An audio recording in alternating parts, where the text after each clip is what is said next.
বিনোদন জগতের তারকাদের কাজের পাশাপাশি ব্যক্তিজীবন নিয়ে ভক্তদের কৌতূহল সে তো পুরনো বিষয়। সেই কৌতূহলের বড় একটা অংশ জুড়ে থাকে তারকাদের প্রেম এবং বিয়ে। কয়েকদিন আগে এই প্রজন্মের নায়িকা দিঘি বিয়ের কার্ডের উপর একটি বাগদানের আংটি পরিহিত ছবি শেয়ার করেছিলেন। সবাই ভেবেছিলেন নবীন এই নায়িকা বুঝি বিয়ের পিঁড়িতে বসছেন। কবে বিয়ে, বর কে, প্রেম নাকি পারিবারিক বিয়ে হচ্ছে, এমন নানান জল্পনা কল্পনায় মগ্ন ছিল নায়িকার ভক্তরা। বিয়ের কার্ডটি শেয়ার করে যেমন অনেকের মন ভেঙেছিলেন, তেমনি বিয়ে নিয়ে আরেকটি ভিডিও শেয়ার করে নতুন আলোচনার জন্ম দিলেন।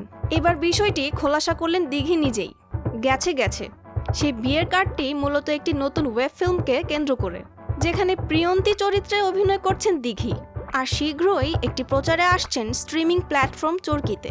চারদিকে যখন দিঘির বিয়ের কার্ড নিয়ে নানা জল্পনা, তখন একটি ছোট্ট ভিডিও শেয়ার করে চরকি, যেখান থেকে উন্মোচিত হয় রহস্য। সেটি দিঘি নিজেও শেয়ার করেছেন ফেসবুকে।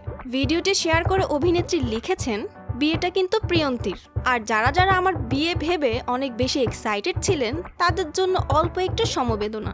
ভিডিওটিতে দেখা গেছে বিয়ের পোশাকে দিঘি, যেখানে লেখা জনাব জনাবা, অসংখ্য ক্যাজুয়াল, অনলাইন, নন এক্সক্লুসিভ ডেটিং, সিচুয়েশনশিপ, বেঞ্চিং ইত্যাদির পর অবশেষে আমাদের কন্যা প্রিয়ন্তীর বিবাহের জন্য রাজি হয়েছে। উক্ত অনুষ্ঠানে আপনি আর আপনার সপরিবার সবান্ধব ডিজিটাল উপস্থিতি আমাদের একান্ত কাম্য। তবে ওয়েব ফিল্মটি কে পরিচালনা করছেন, নাম কি, অভিনয় শিল্পী বা কারা, এইসব এখনো আড়ালেই রয়েছে। এই বিষয়ে কিছুই প্রকাশ করেনি চরকি।